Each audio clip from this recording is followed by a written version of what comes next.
Praise the Lord. Ahan magtada nung sijeraba ichilinaw sing chechel ima pabung sing mayam pumna magpu Kanbiba Mapu Jesu Christa gi sengthoireba minglenda nungsiba ikai khumnaba amasung thamoidagi nolukjaba phongdoksari. Ngasi ay mayamda karigumba kharadang ay phongdoksage. Ayasi mayam ngasi shorgi thogol tawjariba Jesu Christa gi afaba wapaw phongdokchariba ayasi mayam mamangda ayasi kanano ay karino haibado ichilinaw sing ichechel singna khangbiramdaba yai. Ayise ngasi ishorgi thogol tawjariba ayise matam amada ibungo Jesu Christa kanano khangdringagi matamda Christian karino khangdringagi matamda pastor ama compound sangduna mi mga taruk na manaraga dusu ahingda pastor do phuramba misakni phuba misakni aise pastor do phuba but khongup uppaga mi mga taruk na khogi compound gi gate thugairaga changmani mayam aduga pastor duna makhara tara fawda ikhoina but khongup uppaga netana kaudana khudumna shudana tawramba mini aduga nupi amana thoklaga hakna hallelujah haiduna mahakna lawi hallelujah haiduna amasum matamduga hallelujah gi artha karino haibado akoi khangjade adumaina pastor ramada ahingda sangduna phuwa haibase jasing Christian hairiba religion se taibang panbada kwaidagi hena mising yamba adugumlaba religion amani adugumlaba chauba religion amagi pastor haibase yam awangba phamtholni ka aduda ahingda mi manga tarukna phuwa matamda haiba pastor aduna aigi damakta ishor da haizabiki haiba pastor aduna mamitagi mapi taraga ishor da khurambiki Christian haibadu karino mingkha Christian oibana yabra Jesu Christa gi tungin basingbu Christian haiduna Antioch ta kaukibani Christian gi artha karino Jesu Christa na kari tauki Christian ni haina kauraga Jesu Christa gi tung ilibra Jesu Christa gi aningba tauribra natraga na Jesu Christa gi asauba tauribra haibado ngasi ay mayamda kharadang ay thamjage ojasing aigi punsida mayamnadi ngasi ishorgi thogol tauba YouTube ta subscriber lising tarani thoi hena leiraba adugumlaba aise matamamada Jesu yaramde haugi laini haina hairami chingi laini haiduna hairami Angres da sandoma dharmani haiduna aina khangdabagi maramna haizirami adubu aikoina pastor ado phuraba matungda aikoi yumda hale aduga nongalakpa matamda mekhoi compound dagi noi lau wari solution asi compromise tausi natragadi wari si jam chauhini haiduna hairakpani adubu aikoina chaningde aikoina khali Christian haibasidi haugini mekhoi sidi aikoi yam tondhaba mai khalameba aikoi chaloi compromise ki karigi chattoino haiduna khoi muktana leikhi adubu oja sing taibang malem le shem biba mapu ama kaktang oiba mapu mahakna khangani ai haijinaba nachade numidang wairam gi pung manga muk taba matamda akhoi yumlon naba tasau gi yumda aina TV yengaga WWE haina John Cena aduga gi Triple H The Rock na phunabado wrestling do yengaga ai leramani khanghaudana aigi koksida kanagumba amana khut ani na paisal madumaina ai kokse mamjan gibane aduga aigi mihun heartbeat se yam kanna chonge amasung ai chatpa ngamde ai khuru khuda kulli aduga aina yenguba mafam punamakse loina leiraga leibani chinaw sing adoma muktang ichechel sing khanduna yengbiu ikan kalamba mi ama khanghaudana pastor ama phurubadagi group lauraga makokta mamsan ghraga yengu punamak leiraga mihun se kanna chongaga aduga gi aigi wakhalda aina pastor phurubadagi ni ko haiba ma khanba hokre aduga ai yumdagi ai yam wana aigi tasogi yumdagi aigi yumda lai amasung aigi nupi amasung aigi ima da kappe mama ai shirani mama aigi aroy matam lae aina ishorda aina lankhre amasung aigi punsida aina gyan tarakpadagi tawrakpa phattaba punamakse loina ningsangakpani mayam aina machin thiba ngangkhiba ipada aina saukhiba imada saukhiba iban aina nupi koina ramaga thado madu phawda aina ningsangaga oh dayanan nangse kwaidagi phattaba kwaidagi hindi da haragadi papi English da haragana sinner ni nang maramaduna nangna pastor da phurubagi maramna nangse ishorna hatoni haina khallaga ojasing ai ima gi makhong pairaga kappi mama aibu kanbiu mama ai lankhre Madugi matungda aina akhoi akibase phagdra haina khanbagi maramna aina parbrab chalaga aigi nupidagi lupa chama kak piu haina lawraga aina dukan amada chalaga ju quarter mai lawki mayam akhoi aina ta ki madudi flight tongma matamda air hostess na ju jeli pek jeli ko kiba fanabagi ni haiduna amasung mase khanbagi maramna ai kiba fagidra haiduna ju quarter ama thakchali ising yande madugi matungda ai imada khuramaga aigi nupida ai sirani haina hairaga kappaga ai tumgibani amasung pung baro makhai chap chana tabada ai hogolei long na hipami amasung aina hogolakpada hana aigi kok ngaurambodo hana aigi mihun chongambodo aduga gi double da ai ngauraga lerame ma'am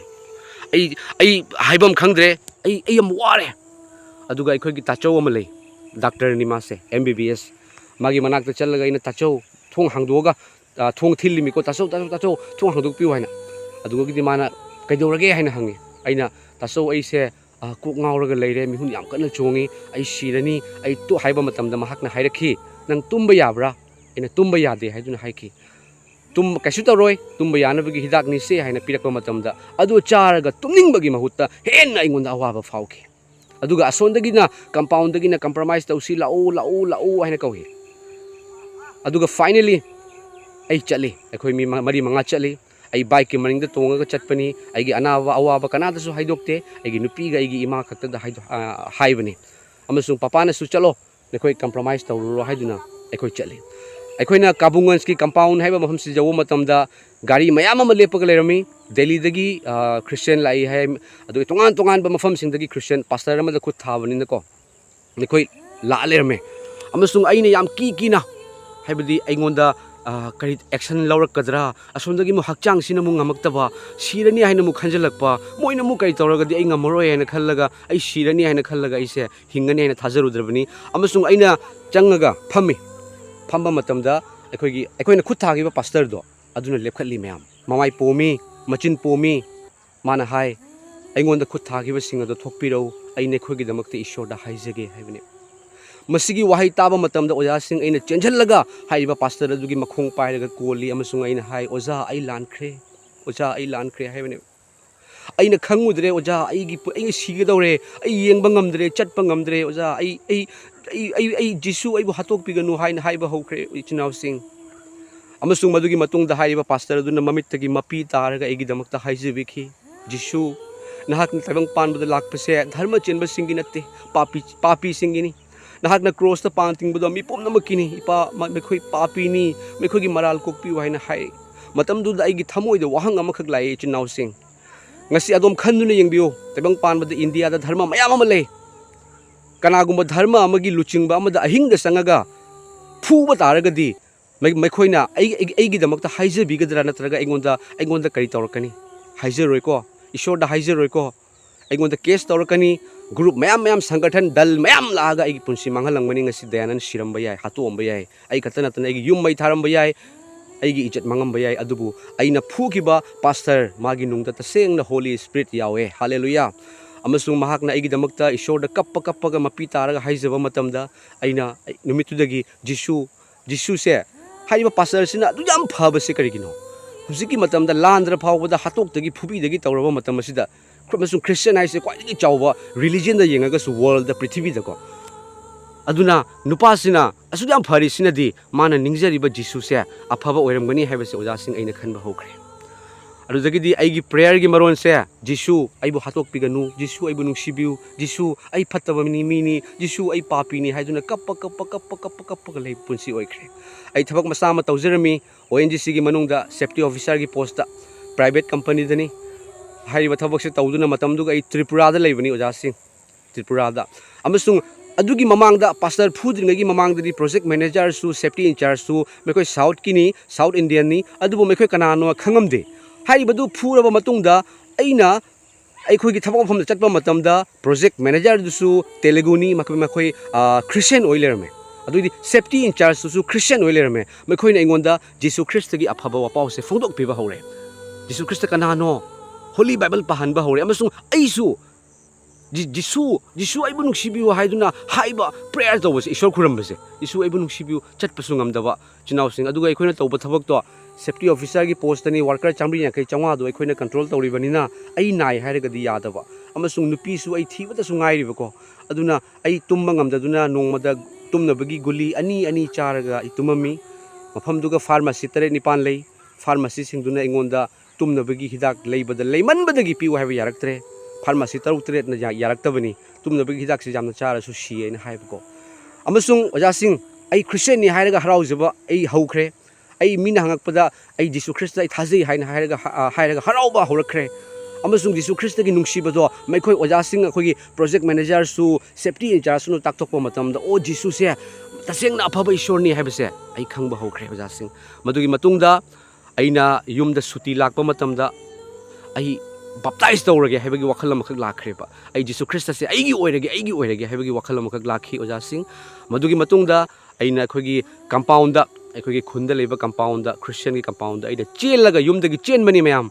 ꯆꯦꯜꯂꯒ ꯃꯈꯣꯏꯗ ꯍꯥꯏ ꯑꯣꯖꯥ ꯑꯩ ꯖꯤꯁꯨ ꯈ꯭ꯔꯤꯁꯇꯕꯨ ꯂꯧꯁꯤꯟꯖꯔꯒꯦ ꯃꯈꯣꯏ ꯊꯥꯖꯗꯦ ꯑꯗꯨꯒ ꯃꯈꯣꯏꯅ ꯏꯁꯣꯔꯅ ꯅꯍꯥꯛꯄꯨ ꯀꯟꯕꯤꯔꯦ ꯍꯥꯏꯗꯨꯅ ꯑꯩꯈꯣꯏꯅ ꯐꯨꯈꯤꯕ ꯄꯥꯁꯇꯔꯗꯨꯒ ꯃꯈꯣꯏꯅ ꯐꯣꯟ ꯇꯧꯏ ꯑꯃꯁꯨꯡ ꯃꯈꯣꯏꯅ ꯍꯥꯏꯕ ꯃꯇꯝꯗ ꯍꯥꯏꯔꯤꯕ ꯄꯥꯁꯇꯔꯗꯨꯅ ꯍꯜꯂꯦꯂꯨꯌꯥ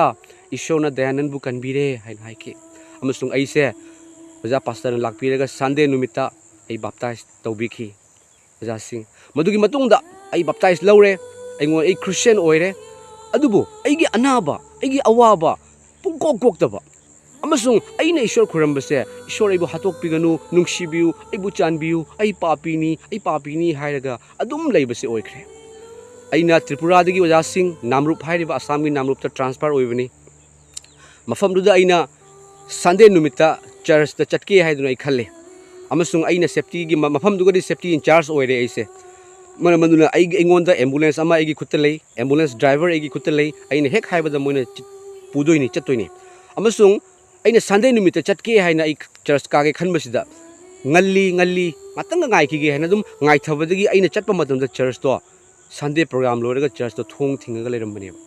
ꯃꯁꯤ ꯎꯕ ꯃꯇꯝꯗ ꯑꯣꯖꯥꯁꯤꯡ ꯑꯩ ꯑꯃꯨꯛ ꯍꯦꯟꯅ ꯋꯥꯔꯦ ꯑꯃꯁꯨꯡ ꯑꯩꯅ ꯏꯁꯥꯗ ꯗꯌꯥꯅꯟ ꯅꯪꯁꯦ ꯈ꯭ꯋꯥꯏꯗꯒꯤ ꯐꯠꯇꯕ ꯃꯤꯅꯤ ꯅꯪꯅ ꯈꯔ ꯉꯟꯅ ꯆꯠꯂꯝ ꯇꯥꯔꯒꯗꯤ ꯆꯔꯆꯇ ꯏꯁꯣꯔꯒꯤ ꯊꯧꯒꯜ ꯇꯧꯕ ꯐꯪꯒꯗꯅꯤ ꯅꯪꯁꯦ ꯄꯥꯄꯤꯅꯤ ꯍꯥꯏꯔꯒ ꯅꯨꯃꯤꯠꯇꯨꯗ ꯑꯃꯨꯛ ꯍꯦꯟꯅ ꯑꯩꯁꯦ ꯋꯥꯔꯦ ꯑꯣꯖꯥꯁꯤꯡ ꯇꯨꯝꯅꯕꯒꯤ ꯍꯤꯗꯥꯛ 2ꯅꯒ ꯌꯥꯗ꯭ꯔꯦ ꯇꯨꯝꯅꯕꯒꯤ ꯍꯤꯗꯥꯛꯁꯦ 4-5 ꯆꯥꯁꯜꯂꯒ ꯑꯩ ꯇꯨꯝꯃꯦ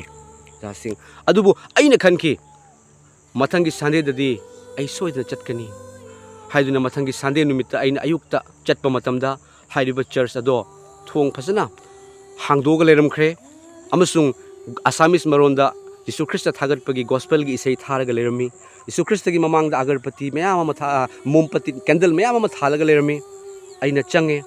ꯌꯥꯝ ꯀꯤꯅ ꯆꯪꯉꯒ ꯃꯤ ꯑꯃꯠꯇ ꯂꯩꯔꯝꯗꯦ ꯑꯁꯥꯃꯤꯁꯀꯤ ꯂꯣꯟꯗ ꯂꯩꯕ ꯕꯥꯏꯕꯜꯗꯣ ꯉꯥꯏꯍꯥꯛ ꯄꯥꯏꯔꯦ ꯑꯗꯨꯒ ꯉꯥꯏꯍꯥꯛꯁꯨ ꯍꯥꯡꯗꯣꯛꯅ ꯌꯦꯡꯉꯦ ꯑꯗꯨꯗꯒꯤ ꯑꯩꯅ ꯖꯤꯁꯨ ꯈ꯭ꯔꯤꯁꯇꯒꯤ ꯃꯃꯥꯡꯗ ꯈꯣꯡꯈꯥꯗ ꯈꯨꯔꯨꯗ ꯀꯨꯜꯂꯒ ꯑꯩꯅ ꯏꯁꯣꯔꯗ ꯑꯩꯅ ꯈꯨꯔꯝꯃꯤ ꯖꯤꯁꯨ ꯑꯩꯕꯨ ꯍꯥꯠꯇꯣꯛꯄꯤꯒꯅꯨ ꯑꯩꯕꯨ ꯅꯨꯡꯁꯤꯕꯤꯌꯨ ꯑꯩ ꯄꯥꯄꯤꯅꯤ ꯑꯩ ꯐꯠꯇꯕ ꯃꯤꯅꯤ ꯑꯩ ꯏꯁꯥꯒꯤ ꯏꯔꯥꯜ ꯏꯁꯥꯅ ꯌꯥꯖꯔꯦ ꯑꯩꯕꯨ ꯅꯨꯡꯁꯤꯕꯤꯌꯨ ꯍꯥꯏꯅ ꯀꯞꯄꯦ ꯑꯣꯖꯥꯁꯤꯡ ꯀꯞꯄꯒ ꯑꯩꯅ ꯑꯩꯒꯤ ꯄꯥꯔꯁꯇꯒꯤ ꯂꯨꯄꯥ 100 ꯈꯛ ꯄꯨꯊꯣꯛꯑꯒ ꯗꯣꯅꯦꯁꯟ ꯕꯣꯛꯁ ꯍꯥꯏꯅ ꯂꯩ ꯑꯗꯨꯒ ꯑꯩꯅ ꯊꯥꯗꯔꯒ ꯖꯤꯁꯨ ꯑꯩꯗꯤ ꯄꯩꯁꯥ ꯂꯩꯖꯗꯦ ꯑꯩ ꯌꯥꯝ ꯋꯥꯖꯩ ꯑꯩꯉꯣꯟꯗꯅ ꯈꯔ ꯌꯥꯝꯅ ꯄꯤꯕꯤꯌꯨ ꯑꯩ ꯈꯔ ꯌꯥꯝꯅ ꯀꯠꯆꯒꯦ ꯍꯥꯏꯅ ꯑꯩ ꯍꯥꯏꯔꯒ ꯏꯁꯣꯔꯗ ꯈꯨꯔꯝꯕꯅꯤ ꯑꯗꯨꯒ ꯏꯆꯤꯜ ꯏꯅꯥꯎꯁꯤꯡ ꯑꯩꯉꯣꯟꯗ ꯏꯁꯣꯔꯒꯤ ꯃꯤꯔꯦꯀꯜ ꯂꯥꯛꯄ ꯑꯩꯉꯣꯟꯗ ꯊꯋꯥꯏ ꯁꯦꯡꯕꯅ ꯁꯣꯛꯄꯤꯕ ꯅꯨꯃꯤꯠꯅꯤ ꯑꯃꯁꯨꯡ ꯑꯩꯅ ꯈꯨꯔꯨꯗ ꯀꯨꯜꯂꯒ ꯍꯧꯒꯠꯀꯦ ꯍꯥꯏꯅ ꯇꯧꯕ ꯃꯇꯝꯁꯤꯗ ꯍꯧꯒꯠꯂꯛꯄ ꯃꯇꯝꯗ ꯑꯩꯉꯣꯟꯗ ꯈꯪꯅꯗꯕ ꯅꯨꯄꯥ ꯑꯃꯅ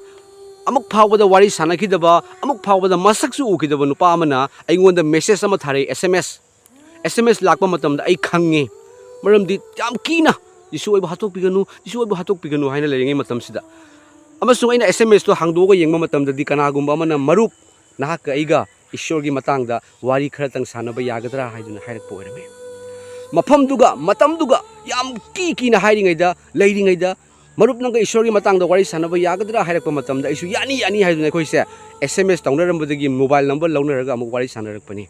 ꯃꯇꯝꯗꯨꯒ ꯃꯍꯥꯛꯅ 1 Corinthiansꯗꯒꯤ ꯆꯦꯞꯇꯔ ꯑꯃ ꯄꯨꯊꯣꯛꯑꯒ ꯍꯥꯏꯔꯛꯏ ꯃꯗꯨꯗꯤ ꯃꯔꯨꯞ ꯕꯥꯏꯕꯜꯅ ꯁꯨꯃꯥꯏꯅ ꯍꯥꯏ ꯅꯈꯣꯏꯗꯤ ꯏꯁꯣꯔꯒꯤ ꯁꯪꯅꯤ ꯑꯁꯦꯡꯕ ꯁꯪꯅꯤ ꯁꯪ ꯑꯗꯨꯕꯨ ꯃꯥꯡꯍꯟꯕꯁꯤꯡ ꯑꯗꯨꯕꯨ ꯑꯩꯅ ꯃꯥꯡꯍꯟꯒꯅꯤ ꯃꯁꯤꯒꯤ ꯑꯔꯊꯁꯦ ꯃꯔꯨꯞꯅ ꯀꯔꯤ ꯑꯣꯏꯅ ꯂꯧꯕꯤ ꯍꯥꯏ ꯑꯃꯁꯨꯡ ꯑꯩꯅ ꯄꯥꯁꯇꯔ ꯐꯨꯔꯨꯔꯒ ꯑꯩ ꯁꯤꯔꯅꯤ ꯍꯥꯏꯅ ꯈꯟꯕꯒꯤ ꯃꯔꯝꯅ ꯃꯔꯨꯞ ꯑꯩꯈꯣꯏꯁꯦ ꯏꯁꯣꯔꯅ ꯁꯦꯝꯕꯤꯕꯅꯤ ꯑꯩꯈꯣꯏꯅ ꯄꯥꯞ ꯇꯧꯔꯒ ꯑꯩꯈꯣꯏꯅ ꯐꯠꯇꯕ ꯇꯧꯔꯒꯗꯤ ꯑꯩꯈꯣꯏꯁꯦ ꯏꯁꯣꯔꯅ ꯍꯥꯠꯇꯣꯛꯀꯅꯤ ꯍꯥꯏꯕꯅꯤ ꯍꯥꯏꯅ ꯑꯩꯅ ꯈꯨꯝꯃꯤ ꯃꯇꯝꯗꯨꯗ ꯃꯍꯥꯛꯅ ꯍꯥꯏꯕꯤꯔꯛꯈꯤ ꯃꯔꯨꯞ ꯍꯧꯖꯤꯛꯇꯤ ꯑꯗꯨꯒꯨꯝꯅ ꯅꯠꯇ꯭ꯔꯦ ꯍꯥꯏꯗꯨꯅ ꯍꯥꯏꯔꯛꯈꯤ ꯃꯔꯨꯞ ꯖꯤꯁꯨ ꯈ꯭ꯔꯤꯁꯇ ꯀꯅꯥꯅꯣ ꯅꯍꯥꯛ ꯈꯪꯕ꯭ꯔꯥ Marup ngasidagi chahi lising ani henbagi mamangda Jesu Christa haiba itihasik oiba historical oiba misak ama taibang panbada lakhi asengbi leisabi na poi mahakse amasung mahakna chahi kunthraga humdoi makhai surakpa matamda magi chahi mahakna Kalbarigi cross ta pang tingki maral amatta leitaba mahakna miyoibasinggi damaktani haiduna makokta tingkhang upsanki makutta yopi makhongda yopi managanda sadong matum lauthokanki mangonda cross thangalakpa matamda ipa mekhoigi maral kokpiu mekhoina ingonda tawribase ai kanano khangdabagini haina haibiki maru mahakna shiki it is finished hairaga aduga humni shiba numitte hingatli numit nifuni lebiramdaga changna sarga kaki itihasik oireba sakhini ngasi ekhoina chahi masing thiriba 2024 hairibase ibungo Jesu Christa gi birthday ekhoina ngaklibani Chinnausing historical oibani ekhoina imagine tawraga natte hairiba Jesu Christa na nangbu kayagi matik nungsina hakhangbra haidun engonda hairakhreba nangna Jesu Christa na direct engonda phone tawrakpagumna ai faujei ko ojasing Jesu na nangbu yam nungsi nangna Jesu Christa thazaraga nangna pap kokpiu hainabagi damakta Jesu na hingatkiba natte shikiba natte Jesu Christa na haidra chokthara amasung awa polum puba sa ingonda lau aina nekhoibu potha hanbigani maramdi aigi potpu di lai amasung yangi nangbu wahannaba nangi nakokta polum hapchanabagi damakta Jesu na nangbu kawuna te marup Jesu na nangi polum thangdanabagi damakta kawbani thangdagrabani ishorna siba yade hingatkibado nahakini nang aduna maram aduna nangse ishorgi sangni nangdi sangni nang manghan gani haibanate nangi nungda lakpa phattabagi thaurang do shaitan gi pangal do adu manghan gani haibani marup nangdi ishorgi asengba sangi nang sang nangbu kanbina bagi damakta Jesu na sigibani amen masigi wahai taba jago jasing ai kappe bako oh aina nahan ngai di khangdabagi maramna Jesu aibu nungsibiu Jesu aibu hatok piganu ai ima kaina ningde ai ipa su kaina ningde ai nupi su thibata ngairi yam nungsijaba ai gi nupi ni haina ai sirani haiduna khalambado numituda aina tawba punamak mana loina hairakre nang lupa sama katpa matamda karigi damakta leijadabani hairibano nang Jesu Christa nang napa oiraga nang karigi damakta leitabani hairino taibang malem sembi mapudi mahakni siraga phumaga hingatpa kana yawbage nang khallu aina hairakpasida ojasing aingonda numituda thawai singmana sokpiraga ko ai kappe o khongna kappi amasung aina khogi staff sing ugini haina khanjalla kappani khogi kappada su khogi hik na kappado kappe aduga aigi chindigi mathanta thawai sengba phangi haiduna ilawe Holy Spirit phangi haiduna maramdi aigi kiramba punamak thokre aingonda leiramba awaba punamak thokre amasung numitudagi ipa haiba hokre hallelujah ipa ishor haizuba hokre ipa nakpu thagachari haiba hokre hallelujah haina khuramjaba hokre ojasing madugi mamangdadi Jesu hatok piganu haina khuramami numitugagi hallelujah ipa ishor nakpu thagachari ipa ishor nahakna ibu nungsibirambase aina ipa bu khangdabagi maramna aina ipa se aingonda lummaga hattagi lumba magumna khalamme adubu ipa na aigi damakta khangkiba miyoibasingi damakta khangkiba chaina do ipa aina khangjibara thagachai haiduna amasung numit aduda aigi marup ama lei mahakse Rajasthan da masu safety officer oina leibani numituda aina mangonda phone tawraga Jesu Christa gi wahai haiba matamda mahakna marup aisu ngasitagi Jesu Christa lawsinjare haiduna mahak Jesu Christa lawsinki ojasing iche chali Chinnausing Jesu Christa na aibu nungsibiramba Jesu Christa na tawbibado khangjarakpa matungdagidi ai Jesu Christa da ai lakchubani amasung numitudagidi aigi awaba anaba kiramba punamak thokre punamak Jesu Christa na lawthokpikre hallelujah hallelujah ngasi aina mayamda aigi testimony ai sorna ibu nungsibibagi saki phongdok jawagi maramdi ojasing Christian haibase mingkhaki oiraga yaroi Jesu Christa na Bible da kari hai nekoina lon handok pataraga su nekoina anaba fahan bataraga su nekoina chingsing mafam hongdok pangamba taraga su nekoida nungsiba yaudaba taraga di king liba kortan amagum thil liba sembung amagum oire nungsiba yaudraga di kari su kanade Christian amagi mafam da leibam tokpase ahumni thajaba asa amasung nungsiba hairiba ahum sidagi khwaidagi henbadi nungsiba ojasing adubu ngasi ekhoina kari ui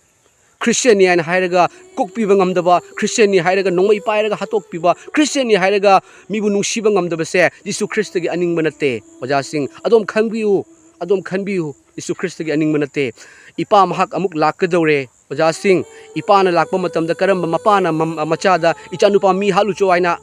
haiba yaugani mapana khangani ichanupa sida aina mi halucho aina thojanba taragadi police na phakini mamase farsi tawkiba yai mapunji chuppa jela thamkiba yai Jesu Christa na magi Christian haibase machani Johan da hai if you believe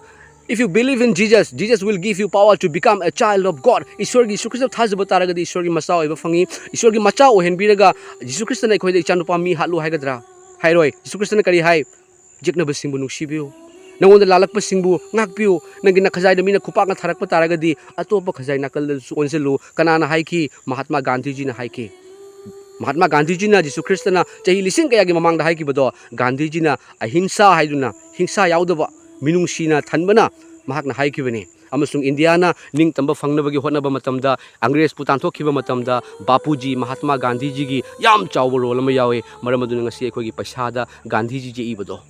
jasingo maramaduna nungsiba haibase Christian ama oiragadi leibiu Christian ama oiragadi leibiu ngangjariba ai Christian oiramde Madi Christian nati haiduna ekhoina tarai na inthokpa ekhoina moida ngangbiba ekhoina moise samnadaba adunate ai Christian yaram deng asidi Ishwargi thagol tawrami pastor phuramba ina Ishwargi thagol tawri basi karigino ai khangkhre Jesu Christa kanano mahakti dharma sandokpa lakpa nate mahakti chingmi khaktangi nate tami khaktangi nate taibang panbada leriba miyoi singi damaktani haiduna pap kokpineba mapu se Jesu Christa ni pap haibasi kari sunate adomna tawkiba tawriba masung tawrakpa yariba ida chelakpa ipa khogi pari puri dagi chelakpa pap to adu khoiragi ida chelibase asigi kokthoknabagi damakta ibungo Jesu Christa lakhibani maramaduna enbiribasing da ina nungsina request amakak tawjage Christian haibase nungsiba Christian haibase nungsibani Jesu Christa na cross da pangtingba matamda mahakna shaukhibra ipa mai khoibu hatu aingonda khutta jopi tharise ubra ipa hatu haigibra haigide aina pastor phuraga ahinga sangaga pastor phuraga pastor duna igi damakta mamitagi mapi taraga haija biramdrawa ishorda pastor duna igi damakta kapiramdraba pastor dugi thamoida aise maral leiba mini hatu haiduna manamu igi thakta case ta tawramaba aina nangonda phurabani nangnasu aina su nangonda phuge haina tawramba taragadi ai ngasi ai Jesu Christa lawsalamdaba yai lawsalloi adubu hairiba pastor do magi nungda nungsiba haibedu yaubagi maramnani mana ibu nungsiba amasung mana ibu nungsibagi maramnani aigi thamoida Ishwarna wangangbikhibado ojasing maramaduna sarga haiba mafamdo aduga chatnabagi amatta ngairaba lambi haiba mafamduda amat ingthana lainabagi amatta ngairaba upaidi nungsiba haibasini maramaduna aina Jesu Christa bu thajaraba chingmi tami pulamakta aina haijaningbadi aikhogi thamoida nungsiba haibase mathau tai khwaidagi hena maru oibase nungsibani Bible na hai aingonda Prabhu kawa pumnamak sargada chaloi adubus sargada leba ipagi aningba tawa mahakna chatkani sargada leba ipagi aningba tawkhibase kanano ibungo Jesu Christa Ishwargi masanupani mahakna kari tawkhi Jesu Christa na leiringai matamda mingonda phukhibra mi hatkhibra hatte nungsiu kokpiu ngakpiu haidun haikhi siramdai phawda mahakna shaukhide oja sing chilnau chel sing mase adomda aina phongdok saningi ngasi Christian ni haina kanagumba mana aina iraga certificate na yaroi aigi nungda nungsiba adomgi nungda nungsiba kokpiba lerakpa matamda adom newborn nauna pokpa matamda achumba Ishwargi macha oigedobani achumba macha oigedobani nauna pokpa haibadi imagi manungda punungdagi amuk pokpa nate adomgi thamoida adomgi punsida mamangida tawramba mamangida chalamba adu nate Oh, Jesu Christa na kari tawkhi aise kanagi damakari damakta hingibano aise Jesu Christa na mamal piduna laikre ngasi maram maduna aise Christa gi oirabani ai sargada leigadawba machani Apostle Paul haiduna New Testament gi ayamba lairik iriba hairiba misakto thauchan haina magi chindagi ipana phongdok hanbibado Christian yaramdaba Christian sing tangkhairamba hatomba mini adubu Jesu Christa na Damascus lambida tholakpa matamda mahak taakhi mahak uba fangkide adubu Jesu Christa na hatokhibra hatokte Jesu Christa na kari hai tingkhangda nakhong na kawna hak awabanida hallelujah adubu Paul do Ishwarna sizinabibadagi Paul gi chindagi thaujan na thajubagi mapala na khoibu kanbire masina khoidagi nate Ishwargi khudolni hallelujah masini ojasing ekhoi ingthaba lamdam ingthaba mafam haibado ekhoi ohen minasi Jesu Christa di nungsibagi achumbodo mayamda phongdok sitasi aduna tabada amana amagi maral thiduna amana amagi mana sumai tawrabani na ina su sumai tawge haibanate aina Jesu Christa na ibu khangan birakibasidi Jesu Christa gi nungsibana ibu khangan birakibani ꯑꯃꯁꯨꯡ ꯍꯥꯏꯔꯤꯕ ꯅꯨꯡꯁꯤꯕꯗꯣ ꯑꯆꯨꯝꯕ ꯖꯤꯁꯨ ꯈ꯭ꯔꯤꯁꯇꯅꯤ ꯑꯣꯖꯥꯁꯤꯡ ꯏꯆꯤꯜ ꯏꯅꯥꯎ ꯏꯆꯦꯜꯁꯤꯡ video ꯑꯁꯤ ꯑꯩ ꯏꯁꯣꯔꯒꯤ ꯑꯩꯒꯤ ꯇꯦꯁꯇꯤꯃꯣꯅꯤ ꯑꯁꯦ ꯏꯁꯣꯔꯅ ꯐꯣꯡꯗꯣꯛꯍꯟꯕꯤꯕꯅꯤ ꯑꯁꯤ ꯐꯣꯡꯗꯣꯛꯍꯟꯅꯕꯒꯤꯗꯃꯛꯇ ꯑꯩꯕꯨ ꯉꯁꯤ ꯐꯥꯎꯕꯗ ꯏꯁꯣꯔꯅ ꯍꯤꯡꯍꯟꯕꯤꯔꯤꯕꯅꯤ ꯑꯩꯒꯤ ꯄꯨꯟꯁꯤꯗ ꯑꯉꯥꯡ ꯑꯣꯏꯔꯤꯉꯩꯗꯒꯤꯁꯨ ꯁꯤꯕ ꯌꯥꯕ ꯃꯇꯥꯡ ꯑꯉꯥꯡ ꯑꯣꯏꯔꯤꯉꯩꯗ ꯑꯩꯈꯣꯏꯒꯤ ꯁꯥꯟꯅꯔꯝꯕꯗꯒ ꯃꯤꯅ ꯄꯣꯠ ꯑꯃ ꯃꯨꯟꯈꯤꯕꯗ ꯋꯥꯟꯊꯔꯒ ꯁꯤꯔꯦ ꯌꯥꯔꯔꯣꯏ ꯍꯥꯏꯗꯨꯅ ꯏꯄꯥꯒ ꯏꯃꯥꯒꯁꯦ ꯀꯞꯄꯒ ꯆꯦꯟꯅꯈꯤꯕ ꯃꯇꯥꯡ ꯌꯥꯎꯏ ꯍꯥꯏ ꯑꯣꯖꯥꯁꯤꯡꯀꯣ ꯃꯁꯤꯈꯛ ꯑꯩ ꯃꯌꯥꯝꯗ ꯊꯝꯖꯒꯦ ꯍꯧꯖꯤꯛ ꯑꯩꯈꯣꯏꯒꯤ ꯁꯟꯗꯥꯋꯥꯏꯔꯝ ꯑꯣꯏꯔꯦ ꯃꯌꯥꯝ ꯂꯧꯕꯨꯛꯇꯅꯤ ꯍꯧꯖꯤꯛ ꯑꯩꯅ ꯂꯩꯖꯔꯤꯕꯁꯤ ꯑꯩꯈꯣꯏꯒꯤ ꯌꯨꯝꯒꯤ ꯂꯧꯕꯨꯛꯇꯅꯤꯀꯣ ꯏꯆꯤꯟ ꯏꯅꯥꯎꯁꯤꯡ ꯏꯁꯣꯔꯅ ꯑꯗꯣꯝꯒꯤ ꯊꯃꯣꯏꯗ ꯋꯥ ꯉꯥꯡꯕ ꯑꯣꯏꯔꯁꯅꯨ ꯑꯗꯣꯝ ꯈ꯭ꯔꯤꯁꯇꯤꯌꯟꯅꯤ ꯑꯗꯣꯝ ꯖꯤꯁꯨꯅ ꯌꯥꯝ ꯅꯨꯡꯁꯤ ꯖꯤꯁꯨꯅ ꯑꯗꯣꯝꯕꯨ ꯐꯠꯇꯕ ꯑꯩꯕꯨ ꯅꯨꯡꯁꯤꯕꯤꯕ ꯇꯥꯔꯒꯗꯤ ꯑꯩꯅꯁꯨ ꯐꯠꯇꯕ ꯀꯅꯥꯒꯨꯝꯕ ꯑꯃꯕꯨ ꯃꯔꯥꯜ ꯂꯩꯕ ꯀꯅꯥꯒꯨꯝꯕ ꯑꯃꯕꯨ ꯉꯥꯛꯄꯤꯐꯝ ꯊꯣꯛꯇꯕ꯭ꯔꯥ ꯖꯤꯁꯨ ꯈ꯭ꯔꯤꯁꯇꯅ ꯍꯌꯦꯡ ꯂꯥꯛꯄ ꯃꯇꯝꯗ ꯑꯩꯈꯣꯏꯕꯨ ꯂꯧꯅꯕ ꯂꯥꯛꯄ ꯃꯇꯝꯗ ꯖꯤꯁꯨ ꯈ꯭ꯔꯤꯁꯇ ꯑꯩꯅ ꯃꯤ ꯑꯃꯈꯛ ꯍꯥꯠꯈ꯭ꯔꯦ ꯖꯤꯁꯨ ꯈ꯭ꯔꯤꯁꯇ ꯑꯩ ꯃꯤ ꯑꯅꯤ ꯍꯥꯠꯈꯤ ꯍꯥꯏꯅ ꯍꯥꯏꯔꯒ ꯖꯤꯁꯨ ꯈ꯭ꯔꯤꯁꯇꯅ ꯅꯣꯛꯀꯗ꯭ꯔꯥ ꯅꯠꯇ꯭ꯔꯒ ꯅꯣꯔꯣꯛ ꯍꯥꯏꯔꯤꯕ ꯍꯦꯜꯗ ꯁꯩꯇꯥꯟꯒꯤꯗꯃꯛꯇ ꯁꯦꯝꯕꯤꯕ ꯍꯦꯜꯗ ꯃꯤ ꯍꯥꯠꯄꯁꯤꯡ ꯅꯨꯡꯁꯤ ꯍꯩꯇꯕ ꯀꯣꯛꯄꯤ ꯍꯩꯕꯁꯤꯡꯕꯨ ꯊꯥꯗꯒꯗ꯭ꯔꯥ ꯃꯇꯝ ꯑꯗꯨꯗ ꯃꯤꯁꯤꯡꯅ ꯍꯥꯏꯒꯅꯤ ꯍꯥꯏ ꯕꯥꯏꯕꯜꯅ ꯑꯩ ꯅꯪꯒꯤ ꯃꯔꯝꯗ ꯋꯥ ꯇꯥꯛꯊꯣꯛꯈꯤꯕ ꯅꯠꯇ꯭ꯔꯥ ꯑꯩ ꯍꯤꯂꯤꯡ ꯇꯧꯈꯤꯕ ꯅꯠꯇ꯭ꯔꯥ ꯑꯩ ꯑꯇꯣꯞꯄ ꯂꯣꯟ ꯍꯟꯗꯣꯛꯈꯤꯕ ꯅꯠꯇ꯭ꯔꯥ ꯑꯩ ꯅꯪꯒꯤ ꯊꯧꯒꯜ ꯇꯧꯈꯤꯕ ꯅꯠꯇ꯭ꯔꯥ ꯌꯤꯁꯨ ꯈ꯭ꯔꯤꯁꯇꯅ ꯍꯥꯏꯒꯅꯤ ꯆꯠꯈ꯭ꯔꯣ ꯑꯩꯅ ꯅꯍꯥꯛꯄꯨ ꯀꯩꯗꯧꯉꯩꯗ ꯈꯪꯈꯤꯗꯦ ꯍꯥꯏꯔꯤꯕ ꯍꯦꯜꯗꯣ ꯑꯩꯈꯣꯏꯅ ꯍꯦꯜ ꯍꯥꯏꯅ ꯍꯥꯏꯔꯤꯕ ꯊꯥꯖꯗꯕꯁꯤꯡꯒꯤꯅꯤ ꯍꯥꯏꯅ ꯍꯥꯏꯔꯤꯕꯗꯣ ꯊꯥꯖꯕꯁꯤꯡꯒꯤ ꯑꯣꯏꯕ ꯇꯥꯔꯒꯗꯤ ꯀꯔꯤ ꯑꯣꯏꯒꯅꯤ ꯏꯆꯤꯟꯅꯥꯎꯁꯤꯡ ꯑꯃꯁꯨꯡ ꯊꯥꯖꯗꯕꯁꯤꯡꯁꯦ ꯊꯥꯖꯗꯦ ꯍꯥꯏꯗꯨꯅ ꯇꯔꯥꯏꯅ ꯈꯟꯕ ꯌꯥꯕ ꯅꯠꯇꯦ ꯊꯥꯖꯗꯕꯁꯤꯡꯕꯨ ꯏꯁꯣꯔꯅ ꯌꯥꯝꯅ ꯅꯨꯡꯁꯤ ꯍꯜꯂꯦꯂꯨꯌꯥ ꯃꯁꯤꯅꯤ ꯏꯆꯤꯟꯅꯥꯎꯁꯤꯡ ꯃꯇꯥꯡ ꯑꯁꯤꯗ ꯂꯣꯏꯁꯤꯟꯖꯔꯒꯦ ꯏꯔꯝꯗꯝ ꯃꯅꯤꯄꯨꯔꯗ ꯏꯪꯊꯕ ꯂꯥꯛꯄ ꯑꯣꯏꯔꯁꯅꯨ ꯀꯔꯝꯕ ꯅꯨꯃꯤꯠꯇ ꯁꯤꯗꯨꯅ ꯈꯪꯉꯛꯇ꯭ꯔꯦꯕ ꯌꯤꯁꯨ ꯈ꯭ꯔꯤꯁꯇꯒꯤ ꯋꯥꯍꯩ ꯄꯨꯝꯅꯃꯛ ꯊꯨꯡꯂꯔꯕ ꯅꯠꯇ꯭ꯔꯥ